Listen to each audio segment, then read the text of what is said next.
আমি অনেক বিধ্বস্ত ছিলাম, কিন্তু আমাকে সবাই প্রচুর পরিমাণে সাপোর্ট করেছে এবং আমি শুধু এমনকি যারা জেল পুলিশ, যারা কোর্ট পুলিশ, আসলে প্রতিটা মানুষ বুঝতে পেরেছে যে এখানে আসলে একটা ষড়যন্ত্র হচ্ছে। তো সবাই আমার প্রতি আসলে প্রচুর পরিমাণে সিম্প্যাথেটিক ছিল। ইনফ্যাক্ট আমাকে যে নিয়ে গেছে গাড়িতে করে, যে দুইজন মেয়ে থাকে, ওরা দুজন আমাকে এরকম হাত ধরে হাত করে বসে, it was like too much love from people at the weird wrong place আর কি। ওখানে যারা রক্ষী জেলার, তারপর হচ্ছে যারা ভিজিট করতে আসে, আমি অনেস্ট সত্যি কথা বলবো, প্রতিটা মানুষ আমাকে বলেছে আপনি ধৈর্য ধরেন, সাহস রাখেন, কারণ আপনার উপরে তো, আপনি যে এসেছেন এখানে, আপনার উপরে তো আসলে কোনো কমপ্লেন নেই। ওদের একটা সিস্টেম থাকে যে লেখা থাকে কে কী অপরাধ আসে, সেখানে কিছু লেখা নেই, মানে ফর্মালিটির কিছুও লেখা নেই, এটা খালি। তো বলেছে যে এমন আমরা পৃথিবীতে কখনো দেখিনি আমরা যতদিন কাজ করেছি। সবাই আমাকে আসলে প্রচুর পরিমাণে সহানুভূতিশীলতার সাথে ট্রিট করেছে। I believe that when you are honest and you know your purpose, you know what your doing. আমি জানি আমি কে, আমার সোসাইটিতে আমার কাছের মানুষ যারা, তারা জানে আমি কে। সো আমার আসলে সত্যিকারের কথা যদি আমি বলি, তাহলে এই জিনিসগুলো আমাকে আসলে ভাঙছে না, because I know who I am. That gives me the courage. I also have people like you supporting me. You give me strength. Yes. আমি অনেক কৃতজ্ঞ যারা আমার পাশে ছিলেন, এবং তাদের কাছে আমার একটা রিকোয়েস্ট থাকবে, আপনারা আমাদের এই কার্যক্রমের পাশে থাকুন। আমি তো আমার সারাটা জীবন শুধু এই এক কথা, এক কাহিনী, এক ইনসিডেন্ট নিয়ে পড়ে থাকলে হবে না, কারণ আমি নিজে মনে করি আমার নিজের যে আত্মবিশ্বাস বা নিজের আত্মমর্যাদা, সেখান থেকে আমি মনে করি যে আমার কাজ, আমার পরিচয় ওই ছোট একটা কি হয়েছিল তার থেকে অনেক বড়। এবং আমার সামনে আমার দেশের মানুষকে নিয়ে, দেশের মেয়েদেরকে নিয়ে আমার অনেক, আমি স্বপ্ন বলবো না, স্বপ্ন হচ্ছে যেটা আপনি ভাবেন, আমার অনেক পরিকল্পনা রয়েছে, কারণ আমি কাজ করছি সেগুলো নিয়ে। আমি চাই আমার বাংলাদেশকে সারা বিশ্ব একদিন বলুক যে ওয়েস্টার্ন কান্ট্রি হোক, আরবিয়ান কান্ট্রি হোক, বাংলাদেশি মানে হচ্ছে শক্তিশালী জাতি। আমি সেই পরিকল্পনাতে সামনে এগিয়ে যাচ্ছি, এবং ওই যে একটা কি হয়েছে, আমি ওইটাকে আসলে খুবই ছোট একটা ঘটনা হিসেবে দেখতে চাই, যার মাধ্যমে আসলে এই ঘটনাটা ঘটছে। তার সাথে এখন আপনার শিথিল সম্পর্ক বা কমিউনিকেশন আছে, বা তার কোনো অভিযোগ নেই, এটা একটু বলবেন? তার আসলে কোনো অভিযোগ নেই, অভিযোগ নেই বলতে হচ্ছে এখন কথোপকথন হয়। আমি এই জিনিসগুলো নিয়ে কথা বলবো না, তবে হচ্ছে যেটা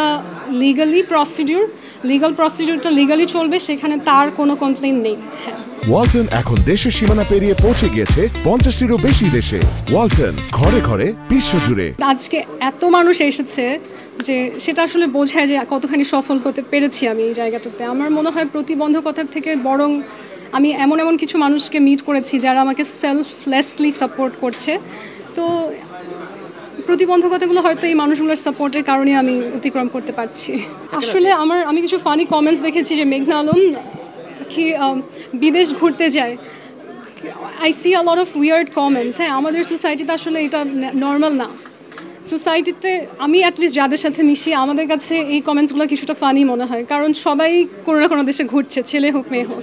তবে আমার পরিবার একটু ট্রাভেল করতে পছন্দ করে। আমার বাবা যে, উনি অলমোস্ট 80-90টা দেশ ভ্রমণ করেছে। তো আমাদের পরিবারে আসলে আমি সেরকম দেশের বাইরে যাইনি বললেই বেটার মনে হয়, আই গেস। এটা একটা প্রোপাগান্ডা যে আমাকে নিয়ে এক ধরনের ষড়যন্ত্রমূলক করার জন্য এটা কেউ প্রচেষ্টা করেছে হয়তো, কিন্তু আমি তো আসলে সোশ্যাল ক্লাস সিস্টেমে পার্সোনালি বিলিভ করি না।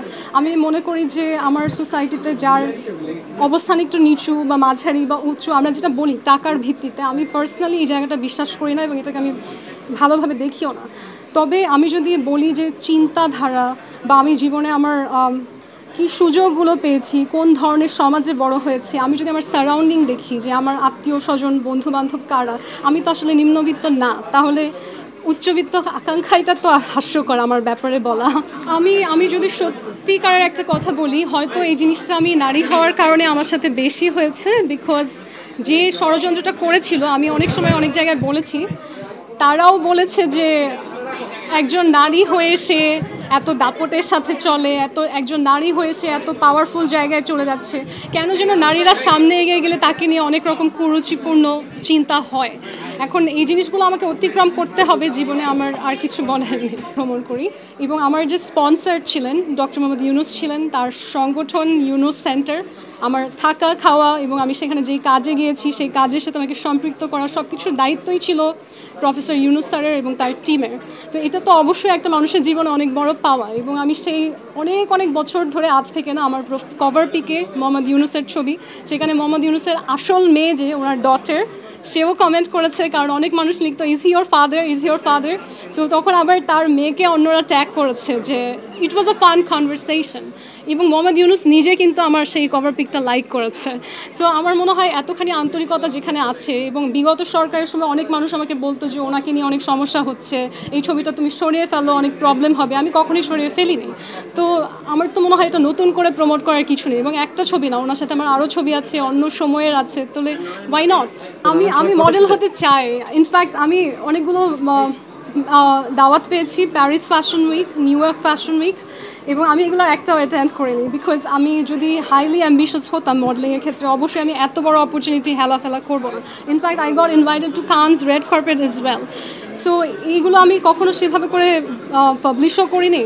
তবে এগুলো যদি ভেরিফিকেশনের দরকার হয়, I can show you the official documents. সেই দিক থেকে আমাকে যদি মনে হয় যে আমি মডেলিং করতে পারি, অ্যাকচুয়ালি যারা দাওয়াত দিয়েছে তারাও দিয়েছে মিস বাংলাদেশ হিসেবে, আমি এটাকে একটা ভালো জিনিস হিসেবে দেখি, মেবি ওয়াই নট। কিন্তু পার্সোনালি আমার প্রফেশন বা আমার আর্নিং তো মডেলিং থেকে হচ্ছে না। এটার উত্তর আসলে সময় বলবে। Some things are better for your autobiography. সব কিছুই যদি আমি সাংবাদিকদেরকে এখন বলে ফেলি, তাহলে এই যে এত বড় একটা উদ্যোগ, এটা কিন্তু সহজ না করা।